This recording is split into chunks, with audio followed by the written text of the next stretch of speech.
طرف سے نذرانہ پیش کر سکتا ہے JF-17 جس کو میں کہتا ہوں. میں تو شروع سے کہتا ہوں کہ JF-17 تو میرا بیبی ہے. میں نے تو اس کو بیبی کے طور پہ پالا, بنایا اور پالا, اور اس کو تیار ہی اس کام کے لیے کیا گیا ہے کہ ہندو جب بھی نظر آئے گا تو اس کو چھوڑنا نہیں. دیکھیں ایک بات تو میں آپ کو بتاؤں کہ آج کل جو زمانہ ہے وہ ایئر پاور کا ہے. آپ پچھلی 2 یا 3 دہائیوں میں کوئی بھی جنگ لے لیں, بری فوج استعمال نہیں ہوئی. آپ کو یہ بھی معلوم ہے کہ اگر آپ تاریخ میں جائیں تو سب سے پہلے جو پیدا ہوئی تھی وہ بری فوج ہی تھی, کیونکہ زمینی جنگ شروع ہوئی تھی. اس کے بعد سمندر بیچ میں آ گیا, پانی والا علاقہ. دوسری فوج نیوی پیدا ہوئی تھی, اور آخری فوج جو پیدا ہوئی تھی وہ ایئر پاور تھی, کیونکہ جہاز جو ہے سب سے بعد میں بنا. یہ ایک ٹیکنیکل پوائنٹ ہے نا. ہمارے اکیڈمی میں وہ بورڈ لگا ہوا ہے جس کے اوپر ان کی سینگ ہے کہ air force should be number 1 and second to none, otherwise you shall be treated with aggression by your enemy. یہ ان کی سینگ ہے, سیکنڈ ٹو نن ہونی چاہیے. یہ انہوں نے اس وقت بات کی تھی, یعنی ہمارے قائد جو ہیں اس وقت جب کہ ابھی ایئر فورس کا نام نیا ہی بنا تھا ورلڈ وار 2 کے بعد, وہ اس وقت کی بات کر رہے ہیں. آپ 47 48 کی بات کر رہے ہیں. ان کی ذرا سوچ دیکھیے, ان کی ویژن دیکھیے, اور آج یہ بالکل ٹرو ہو چکا ہے. آپ امریکہ کو دیکھیں, آپ اسرائیل کو دیکھیں, یہ جنگیں صرف کرتے ہی ایئر پاور سے ہیں. اور ایئر پاور جو ہے اب وہ فیصلہ کن جو ہے جنگ کا رول اختیار کر چکی ہے, اور اس سے فیصلے ہو جاتے ہیں. اس کے بعد آپ نے جگہ آکوپائی کرنی ہے تو آپ بری فوج استعمال کریں. کوئی کیریئر کا معاملہ اگر بڑی قوت لاتی ہے تو نیوی کو بھی آپ استعمال کریں.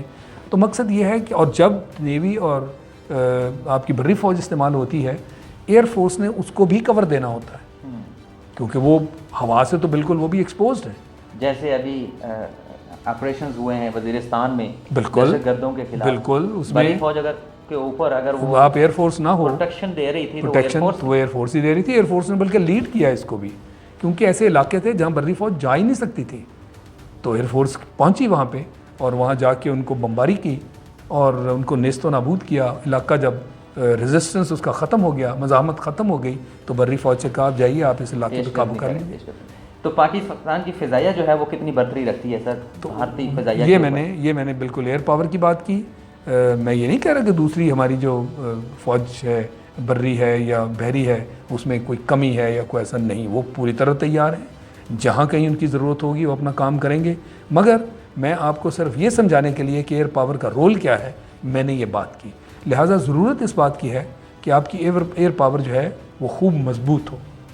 یہی وجہ تھی جو میں نے آپ کے سامنے JF-17 کا ذکر کیا کہ ہم نے وہ بنایا, اور اس کو بنانے کے بعد آج تک ہمیں وہ جو ایک فخر حاصل ہے اور وہ جو ایک ہمیں ایک اعتماد آ گیا ہے اپنی جنگی قوت پر, وہ اس کا مزہ ہی اور ہے کہ ہمیں اس راستے میں کوئی تنگ نہیں کر سکتا. امریکہ تو ہر چوتھے دن آپ کو دھمکی دیتا تھا کہ F-16 کا یہ روک دیں گے, F-16 کا وہ حصہ مینٹیننس روک دیں گے, فنڈز روک دیں گے. تو کیا روز ہم دھمکیاں لینے کے لیے بیٹھے ہوئے ہیں؟ اب آپ کا JF-17 ہے, اور JF-17 اس کی بھی میں آپ کو کہانی بتا دوں. یہ F-16 کے ہم پلہ سمجھ لیں, بلکہ اس سے بہتر سمجھ لیں. اور وہ کیوں بہتر سمجھ لیں کہ جب اس کا نام رکھنے کی باری آئی تو میں نے اس کا نام F-17 سجیسٹ کیا کہ F-17 کیوں, F-16 سے ایک قدم اوپر. اس وقت F-16 امریکہ کا جہاز تھا, F-18 بھی تھا, درمیان میں ایک سلاٹ تھا. تو چینیوں نے مان لیا, ہمارے جو پارٹنرز تھے, مگر اس کے ساتھ انہوں نے ایک ہم سے گزارش کی کہ آپ اس کے ساتھ J بھی لگا دیں. J کا مطلب ہے جوائنٹ, F سے ہے فائٹر, جوائنٹ فائٹر 17, یہ ہے JF-17. اور اس کے ساتھ جو نک نیم جیسے ہر جہاز کا ہوا کرتا ہے, F-16 کا نک نیم جو ہے وہ فیلکن ہے. تو ہم نے اس کا نک نیم رکھا تھنڈر. اب اس نے تھنڈر کر کے آپ کو فروری میں دکھا دیا. تو الحمدللہ جو ہم نے سوچا تھا وہ خواب بھی پورا ہو گیا. جہاز بھی ہمارے ہاتھ میں ہے, یہ بھی بلاک بلڈنگ اپروچ کے تحت جیسے F-16 تھا. اور میں CPD کیوں بنا, چیف پروجیکٹ ڈائریکٹر, کیونکہ میرا جو ٹوٹل کوالیفیکیشن تھی, مطلب معاملہ تو یہ سفر تو سورٹ آف آنر سے شروع ہوا تھا.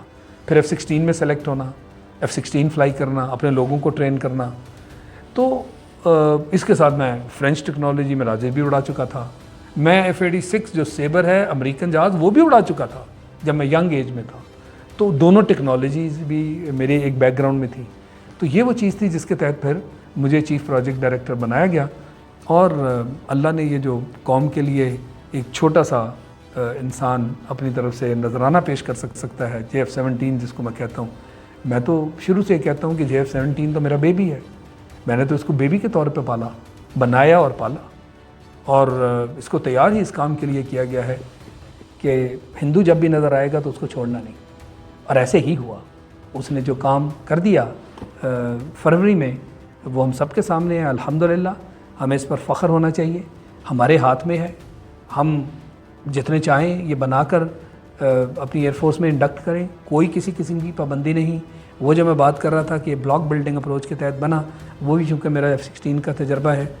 بلاک بلڈنگ اس طرح ہوتا ہے کہ ہر 5 سال میں آپ اس جہاز کو اپ گریڈ کرتے ہیں اور اس میں نئی ایویونکس جس کو آپ الیکٹرانکس کہتے ہیں اور ساتھ جو ویپنز ہیں وہ اس کو ماڈیفائی کر دیتے ہیں آپ. یہی وجہ ہے کہ آج F-16 جو کہ تقریباً 50 سال پرانا ہے اس کی ٹیکنالوجی, وہ آج بھی فرنٹ لائن جہاز جو دنیا کے ہیں ان کے ساتھ کمپیٹ کرتا ہے. اس کو کنسیڈر کیا جاتا ہے جب بھی کسی ملک نے نیا جہاز خریدنا ہوتا ہے. تو مقصد یہ ہے کہ یہ اسی طرز پر ہم نے یہ بھی جہاز بنایا, اور انشاءاللہ آپ دیکھیں گے کہ جہاز F-16 کی طرح ہر 5 سال بعد آپ کو ایک نئی فارم میں نظر آئے گا. اس کے جیس اور اس کے 2 بلاکس ہم بنا چکے ہیں, بلاک 1 بلاک 2, بلاک 3 بن چکا ہے. اب یہ بلاک 3 اسی طرح سے جیسے F-16 بلاک 5 بنا, پھر 10 بنا, پھر 15 بنا. جو لیٹسٹ جہاز ہم نے F-16 خریدے وہ بلاک 52 ہے. وہ چند جہاز ہم نے پچھلے کچھ عرصہ پہلے لیے تھے.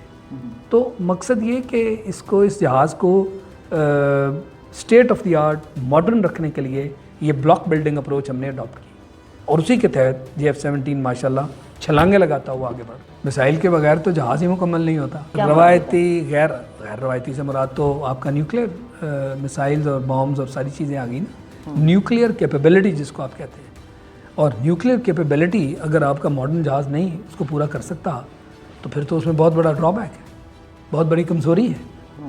سو لہٰذا جیسے آپ کا F-16 ہے اسی طرح JF-17 آپ کے روایتی غیر روایتی ہتھیار سب لے جا سکتا ہے. بالکل انہوں نے اٹھایا. ایسے ہی موقع پہ انسان جو ہے وہ پھر جس کو آپ خود انحصاری کی بات کرتے ہیں, خود کفایتی کی بات کرتے ہیں, خود کفالت ہونا جو ہوتا ہے وہ ایسے ہی ہوتا ہے. بند کر دیا تو پھر آپ نے گزرنا تو ہے.